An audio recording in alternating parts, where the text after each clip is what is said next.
الحمد لله رب العالمين والصلاة والسلام على سيد المرسلين أما بعد فأعوذ بالله من الشيطان الرجيم بسم الله الرحمن الرحيم الصلاة والسلام عليك يا رسول الله وعلى آلك وصحابك يا حبيب الله. معزز السامعين احباب، السلام علیکم ورحمۃ اللہ. سفر المظفر کی آج تیسری تاریخ ہے، 1442 ہجری، سپتمبر مہینے کی 21 تاریخ 2020، یوم الاثنین، دوشنبہ، پیر منڈے. اس کے پہلے والے آڈیو میں یا حرف ندا کے تعلق سے کچھ باتیں عرض کرنے کی سعادت میں نے حاصل کی تھی، بیچ میں آڈیو روکنا پڑا تھا. اسی گفتگو کو یہاں پر مکمل کرنے کی کوشش کرتا ہوں. پارہ الف لام میم ہے، پہلا پارہ، سورہ بقرہ، پہلی سورہ، اس کی آیت نمبر 21. تفسیر روح البیان سے میں کچھ باتیں عرض کر رہا تھا آپ کی خدمت میں. باتیں تو بہت کچھ ہے، میں تمام تفاصیل سے تو نہیں کچھ کہوں گا، مختصر طور پر چند باتیں میں نے عرض کی تھی. یہاں بھی اس کو مکمل کرتے ہیں کہ یا جنہیں شوق ہوتا ہے، جو مریدین ہیں، جو چاہتے ہیں، جنہیں ارادت ہے، جو اللہ کے قرب کو چاہتے ہیں، انہیں بھی پکارا جا رہا ہے محبت کے ساتھ، تاکہ ان کا شوق اور بڑھے. اور یہ مریدین جو ہوتے ہیں نا، یہ آج کل کی جو صرف نام لیوا وہ نہیں، اللہ عز و جل کے جو خاص بندے ہیں، ان کی تو ہر سانس صرف رضا الہی کے لیے ہی چلتی ہے، ہر قدم رضا الہی کے لیے، اور کوئی بات نہیں. کہیں میں نے کتاب میں پڑھا تھا ایک واقعہ، ایک بزرگ اللہ والے تھے، ان کی اپنی وہ جوانی کی بتاتے ہیں کہ انہیں اللہ کی جو قرب جو حاصل تھا عبادتوں وغیرہ کے ساتھ ساتھ، جب ان کا نکاح ایک بہت ہی پاک باز نیک خاتون کے ساتھ ہوا، وہ بھی اللہ والی، یہ بھی اللہ والے. جب شادی کی پہلی رات آئی تو ان دونوں نے کہا کہ اللہ کا کتنا بڑا احسان ہے کہ اس نے ہمیں ایک دوسرے سے ملا دیا، ہمیں ایک دوسرے کے نکاح میں اللہ نے کر دیا. تو آئیے اس پاک پروردگار کی اس نعمت کا شکر ادا کرتے ہیں اور آج کی یہ رات عبادتوں میں گزارتے ہیں. شادی کی پہلی رات اور وہ دونوں اللہ کے نیک بندے اللہ کی بارگاہ میں سجدہ ریز ہو گئے، رات بھر نمازیں پڑھتے رہے اور عبادتیں کرتے ہوئے رات گزار دی. صبح ہوئی تو پھر دنیاوی معمولات اور پھر عبادتیں وغیرہ جو کچھ تھی وہ. کہتے کہ اسی طرح ہوتے ہوتے جوانی سے لے کے ان کا بڑھاپا آ گیا اور انہوں نے اللہ کی اس نعمت کے شکر میں پوری زندگی گزار دی. دیکھیے، سوچنے کی بات ہے کہ یہ ایک ایک بات جو ہے صرف اللہ کی رضا کے لیے. یہ ہے اصل اللہ کے محبین، اللہ کے چاہنے والے، کہ نعمت ملنے پر بھی اللہ کا شکر، مصیبت آنے پر بھی اللہ کا شکر ہے، کہ اللہ کی طرف اللہ نے کچھ کسی لائق سمجھا تبھی تو ہمیں کسی آزمائش میں مبتلا کیا ہے. میں نے کہیں آپ لوگوں کو شاید بتایا بھی تھا کہ ایک بزرگ تھے، انہیں سر درد ہوا تو رات بھر نمازیں پڑھتے رہے کہ مجھے وہ بیماری ہوئی جو نبیوں کو ہوتی تھی. اس بات پر اللہ کا شکر ادا کرتا، رات بھر نمازیں پڑھتا. ہمیں تو ذرا سا ہو جائے تو نماز ہی 5 وقت بھی نہیں پڑھتے، چھوڑ دیتے.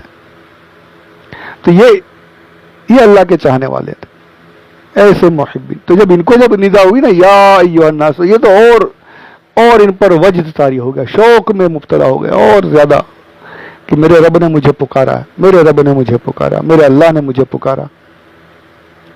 تو ایک لفظ یا ہے اور کتنے معانی، کیا کچھ. اللہ اکبر کبیرہ. یا جو ہوتا ہے یہ اس کے بہت سے معانی ہیں، یعنی ایک ہی لفظ ہے، الگ الگ جگہوں پر الگ الگ معانی. تفسیر نعیمی میں بھی اس کے بارے میں بہت کچھ لکھا ہے. غافل کو، جیسے میں نے اس میں سے بھی عرض کیا کہ غافل کو ہوش میں لانے کے لیے، ذہن کو توجہ اپنی طرف متوجہ کرنے کے لیے. اب اسی طریقے سے بندہ بھی یا اللہ پکارتا ہے تو کیا اللہ ہم سے غافل ہے؟ معاذ اللہ رب العالمین، جی نہیں. یہاں وہ معنی یہاں پر نہیں لیے جائیں گے. اللہ کبھی بندوں سے غافل نہیں رہتا.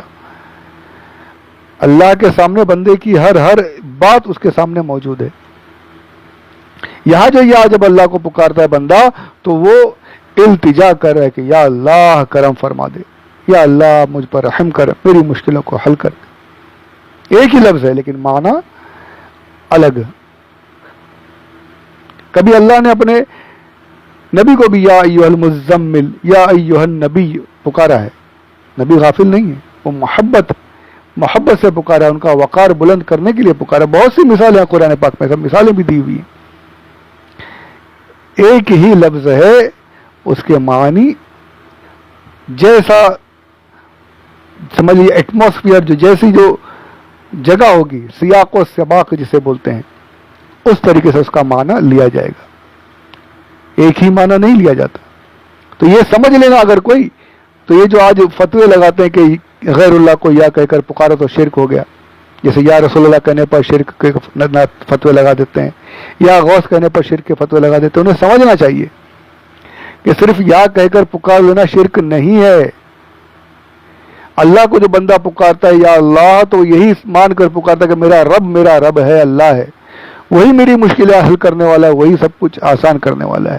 اور رسول کو اگر یا رسول اللہ پکار رہا ہے تو یہ جان کر پکار رہا ہے کہ میرے آقا صلی اللہ علیہ وآلہ وسلم اللہ کے پیارے بندے، سب سے افضل بندے ہیں، میری پکار سنیں گے اور میری مشکل پر اللہ سے دعا کریں گے. ان کا اشارہ ہو جائے گا تو میری مشکلیں حل ہو جائیں گی انشاءاللہ.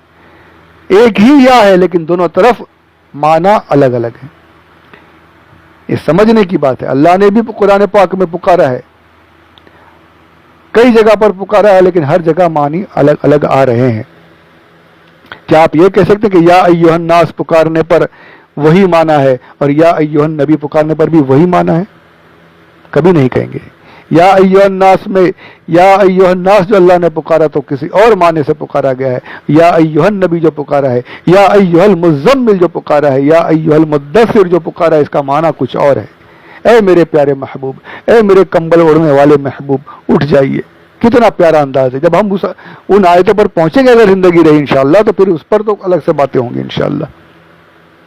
تو یہ سمجھنے کی بات ہے یہ کہ یا رسول اللہ کہہ دینا، یا غوث کہہ دینا، کوئی شرک نہیں. ہاں اگر کوئی یہ سمجھتا ہے کہ میں پکار رہا ہوں یہ اپنی خود کی ذات سے، خود میں اتنی طاقت ہے کہ دور سے سن لیں گے، تو اب غلط ہے. اگر یہ عقیدہ ہے کہ اللہ نے انہیں وہ طاقت عطا فرمائی ہے کہ دور سے میری پکار سن سکتے ہیں، تو اب کوئی شرک نہیں.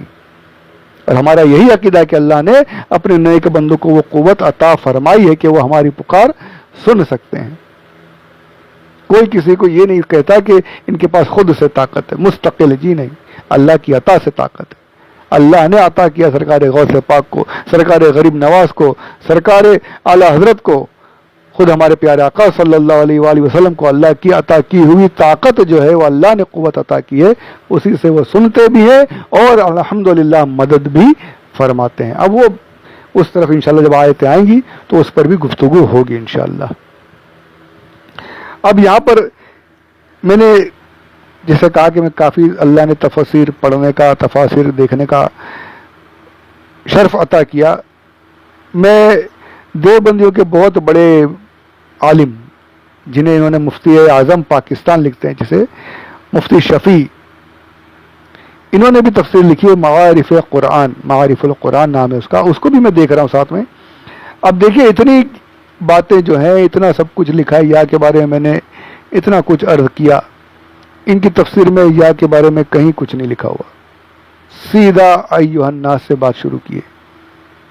پتا ہے کہ یا کے بارے میں اگر تفسیر لکھنے جائیں گے تو ہمارا بھید کھل جائے گا کہ یا تو سب کو پکار سکتے ہیں نا. یہ جو شرک فتوے لگاتے ہیں وہ سب پول کھل جائے گی، اس لیے لکھا ہی نہیں، اس کو پورا اسکپ کر کے آگے چلے گئے. ضرورت اس بات کی ہم اپنے علماء کے ساتھ میں رہیں، علماء کی خدمت میں رہیں، علماء کی کتابیں پڑھیں، اہل سنت کی باتوں کو سنیں۔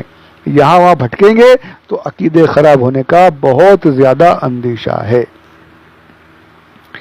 شیطان یہ وسوسہ لا سکتا ہے کہ یہ لوگ تو یار اپنی طرف باندھ کر رکھنا چاہتے ہیں، یہ لوگ تو ایک کولو کا بیل بنانا چاہتے ہیں، ایک ہی طرف رہو، ایسا نہیں ہونا چاہیے۔ تو میرے جناب، اگر آپ کے اندر اتنا گٹ ہے، اتنی آپ کے اندر علم ہے کہ آپ بہک نہیں سکتے ہیں، تو پھر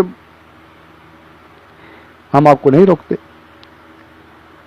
پر یقین مانیے، جس نے یہ سوچا کہ وہ بہکے گا نہیں، اس کو تو اور بڑا خطرہ ہے۔ شیطان ایسوں کو تو ڈھونڈتا ہے کہ انہیں علم، مجھے بہت علم ہے، مجھے بہت معلومات ہے، مجھے کون بہکائے گا، وہ پہلے بہک جاتا ہے۔ پہلے اسے شیطان کا ہتھیار اس پر عمل کرتا ہے، اور پھر وہ کیا کیا ہو جاتا ہے آپ سب جانتے ہیں۔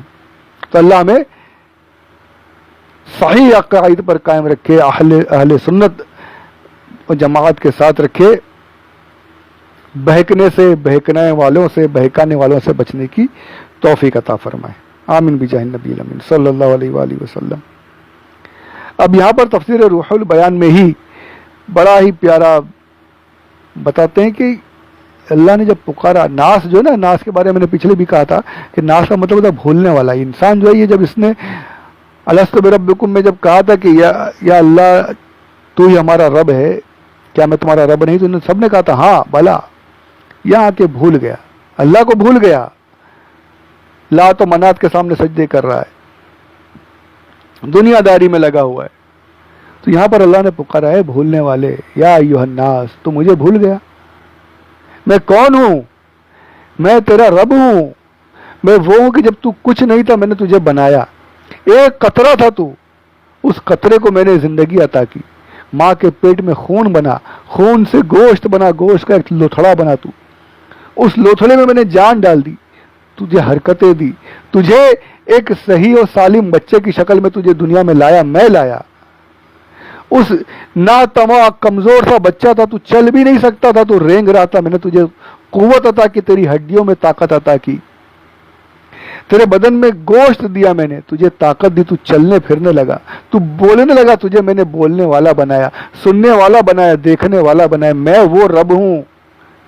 تو بچے سے بڑا ہوا، کھیلنے کودنے لگا، تو جوان ہوا، کام کاج کرنے لگا، تجھے روزی دی، رزق دیا، جوانی سے تو بڑھاپے کی طرف آیا، میں نے تجھے تیرا خیال رکھا، ہر طرف تجھے پالنے والا میں ہوں، تجھے سنبھالنے والا میں ہوں، اور تو مجھے بھول گیا۔ تو دنیا کے کام کاج میں لگا رہتا ہے، دین کو بھول جاتا ہے، دین بیچ کر دنیا حاصل کرتا ہے، اپنے نفس کی عبادت کرتا، اپنے نفس کے پیچھے لگا رہتا ہے، مجھے یاد نہیں کرتا۔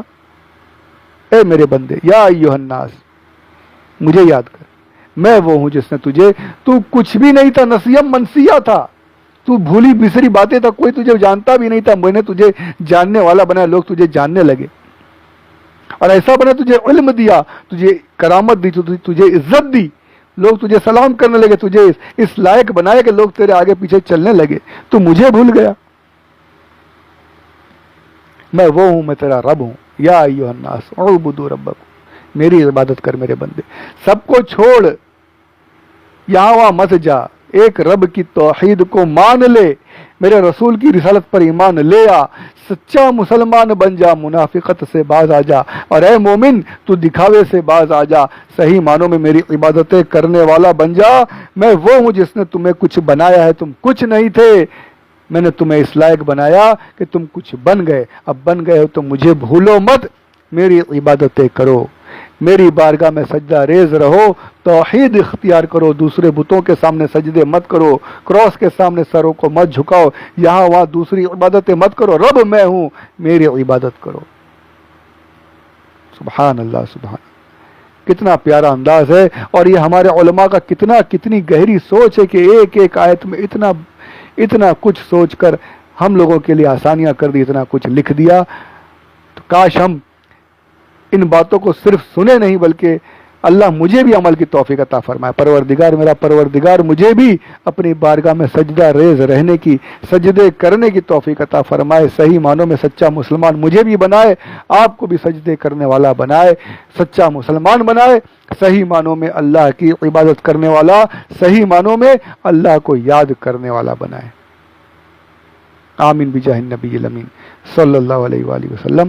تو یہاں پر یہ لفظ یا کے بارے میں جو باتیں تھیں وہ میں نے عرض کی، انشاءاللہ اس کے بعد دوسری باتیں اگلے آڈیو میں سماعت فرمائے، خود بھی سنیں، دوسروں تک بھی پہنچائیں، ثواب جاریہ کے حقدار بنے۔ پتہ نہیں کون سنے گا، کیا سیکھ لے گا، کیا عمل کر لے گا، یہ تو ہم سوچ بھی نہیں سکتے اللہ کس سے کیا عمل کرا لے اور کیا ہمارے لیے نجات کا ذریعہ بن جائے۔ یہ سوچ کر خوب پھیلائیے، خوب لوگوں میں عام کیجیے۔ پروردگار ہمیں عمل کی توفیق عطا